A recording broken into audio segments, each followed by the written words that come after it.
When you think about history, are there lots of old guys wearing wigs and stockings?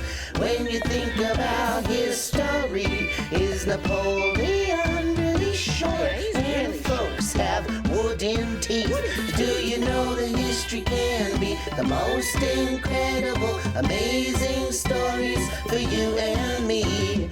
Sit back and listen to a story right now.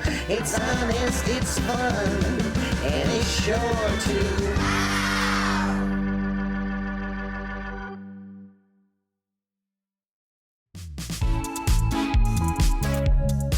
Hi, young historians. Welcome to another episode of Anytime Now. I'm Brooke, co-founder of Honest History. Are you as excited about this episode as I am? I sure hope so. We're about to dive into another story-filled adventure and learn something new. And remember, by learning more about the past, you can make a positive impact on the future. So pack your bags and let's go.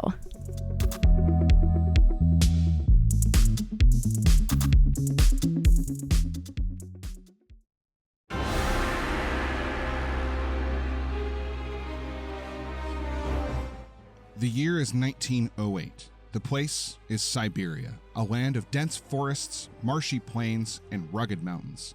Few people live in this part of Russia. Its long, cold winters test even the toughest explorers. This harsh, beautiful land is home to the Evenki people, the indigenous people of northern Russia. And it's thanks to their stories and the stories of Russian villagers that scientists know about one of history's most baffling events. An explosion, roughly 1,000 times more powerful than an atomic bomb, hit a remote part of the Evenki homeland. And for decades, no one knew what caused it. Was it a rock from outer space, a secret weapon, or an alien spaceship? This is the story of the Tunguska Event. It was June 30th, 1908. Several reindeer herders woke up early that morning, just like any other day. Living so far north, the sun had risen in the summer sky hours ago. By 5 a.m., the air was warmer, and the birds were happily chirping away in the trees. The men put on their light coats and pulled on their boots. The herders walked with their reindeer through the green grass. The sky was blue and bright that morning. But then, at 7:15, one of the men shouted, pointing up. An enormous fireball blazed across the sky. Suddenly, there was a huge burst of light. They shielded their eyes and crouched to the ground. A clap of thunder boomed across the land. But how strange. There was no sign of rain. Why would there be thunder? All at once, the ground began to shake. Was it an earthquake? There was another clap of thunder. Miles away from the reindeer herders, the fireball appeared much closer. It seemed to set the entire sky on fire. A man was sitting on his porch when the bright light caught his attention. He looked up and began to feel hot. Too hot. "Is my shirt on fire?" he asked himself. He grabbed at his shirt to tear it off, but stopped when he heard a deafening thump. A second later, he was thrown meters from where he stood. He was knocked unconscious until he saw his wife running towards him. The earth shook, and he pressed his head towards the ground, fearing rocks from nearby mountains would tumble down and crash on top of him. His wife helped him up and led him back inside the house. A strong, hot wind blew between the houses, damaging the crops nearby. There were more claps of thunder. Then, all was quiet. The man and his wife peered cautiously out their front door. They looked around and noticed many windows throughout the village had been shattered. Further away, in the forest, trees had been knocked down, and many were badly burned. The people in the village were terrified and confused. What just happened? They asked. Thousands of miles away, as far as Ireland, people reported a strange light that day. Even after midnight, there was still a glow in the sky. Many wondered what had caused it. News of the strange explosion was printed in a Siberian newspaper a few days later. All villagers were stricken with panic and took to the streets. Women cried, thinking it was the end of the world, the newspaper said. A couple of weeks later, another local newspaper reported that the object in the sky was likely a meteorite, a rock from outer space. The event happened near the stony Tunguska River, and so it became known as the Tunguska Event.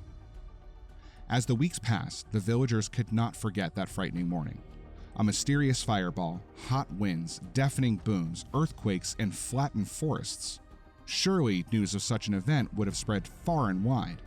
But because Siberia was so remote, few people around the world heard about it. Even in Russia, it did not cause much of a stir. No one was sent to investigate. For years, many of the villagers' questions remained unanswered. The Russian Emperor, Nicholas II, had more pressing things on his mind. There was a lot of unhappiness in the country. Most Russians were very poor, and famines and wars meant that many struggled to find enough food to eat. A few years after the villagers saw the fireball in the sky, Russia plunged into World War I. And a few years into the war, the Russian people began to revolt. In 1917, violence erupted in the city of St. Petersburg. Protesters took to the streets, demanding bread. The Russian Revolution had begun. Just a few days later, the emperor gave up the throne. By 1918, the Tsar and his family had been killed, and a new communist government came to power. This government established the Soviet Union. Russia had been turned upside down since the day the fireball blazed through the sky. But with all this change, the mystery of the Tunguska Event remained. The villagers still wondered about the strange explosion in 1908. What had really happened that day? What had caused that bright light in the sky? What made the earth shake? Oddly enough, the new Russian government began to show their interest in meteorites. In 1921, it sent a scientist across the Soviet Union in search of these outer space rocks. The scientist, named Leonid Kulik, was a mineralogist who studied rocks and soil to understand different minerals. Like most people, he had never heard about the Tunguska Event. That is, until one fateful day.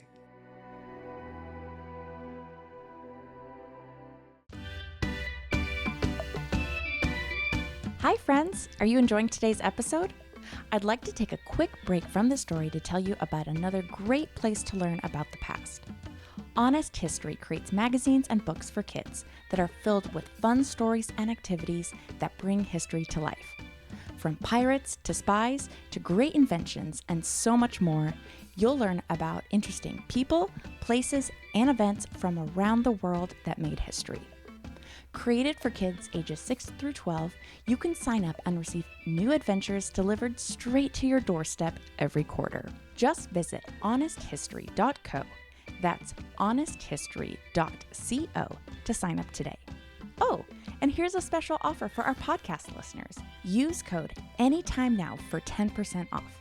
Again, that special code is ANYTIMENOW. Okay, let's get back to the story.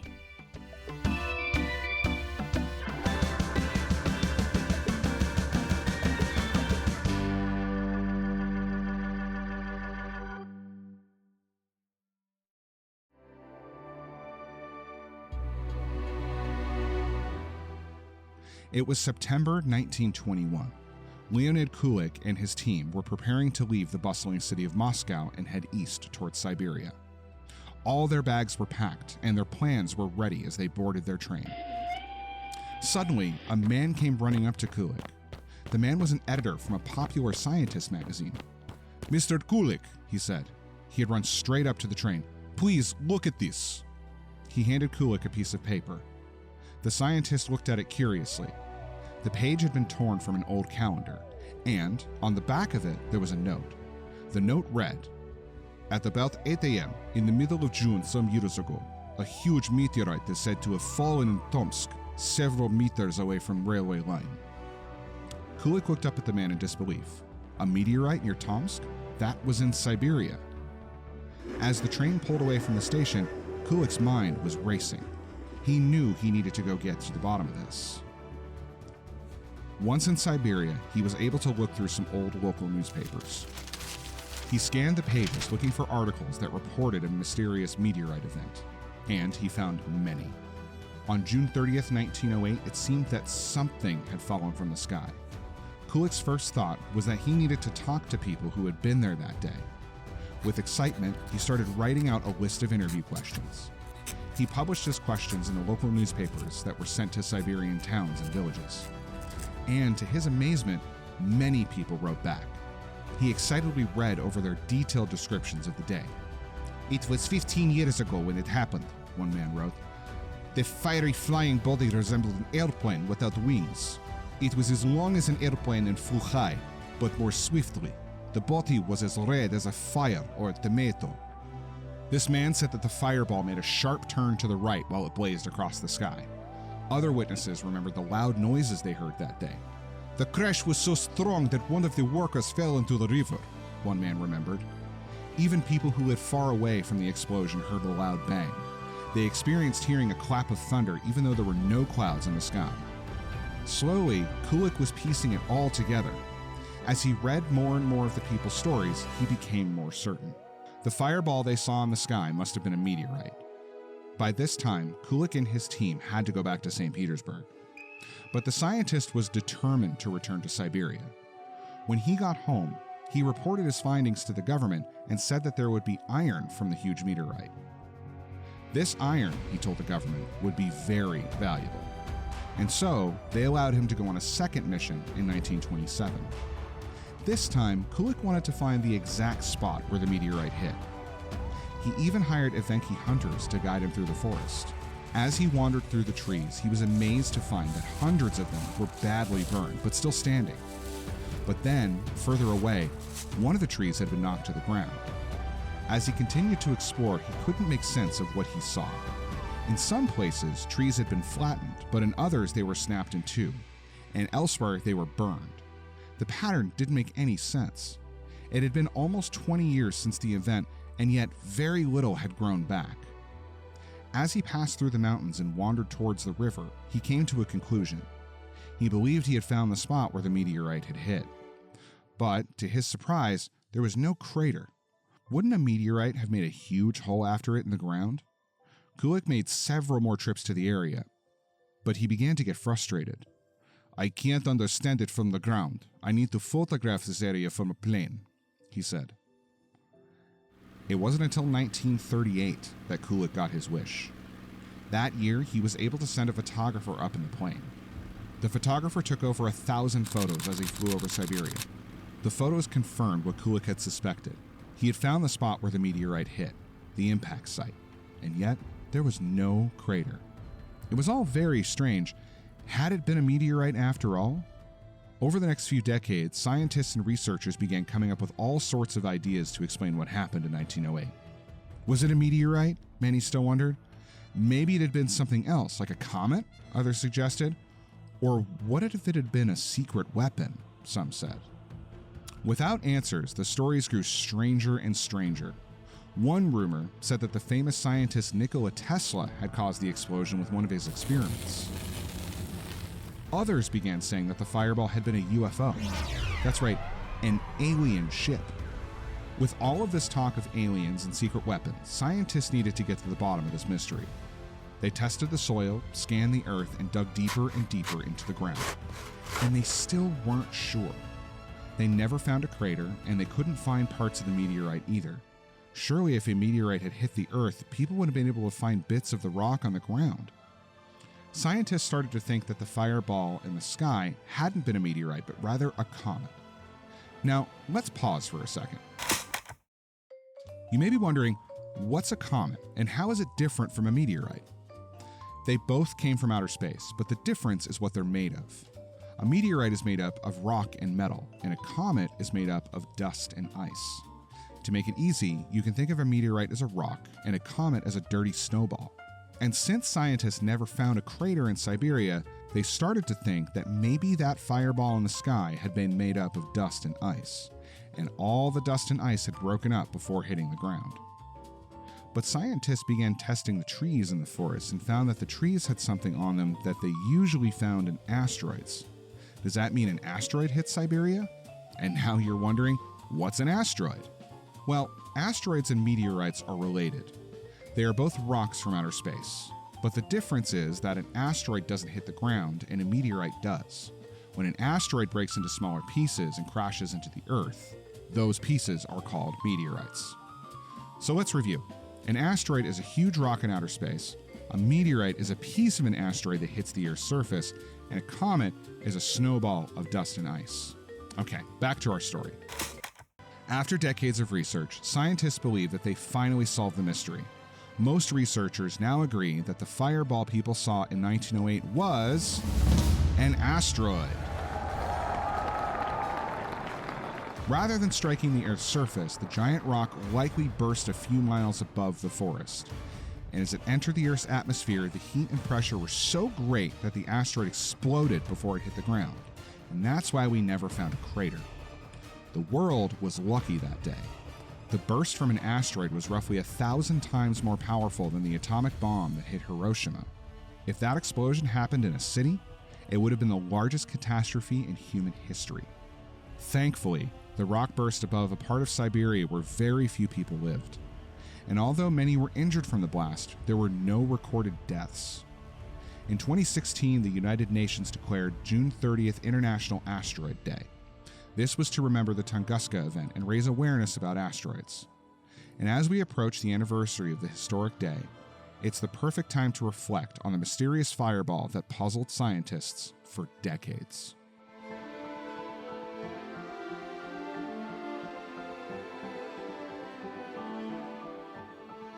Welcome back! What did you think of today's adventure? We hope you learned something new. Be sure to share the story with your friends and family, and use what you've learned today to go out there and make a positive impact on history yourself.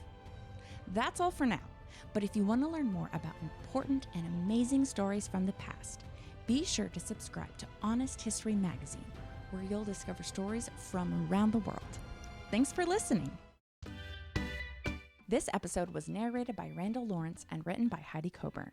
Production was led by Robot Pirate Media.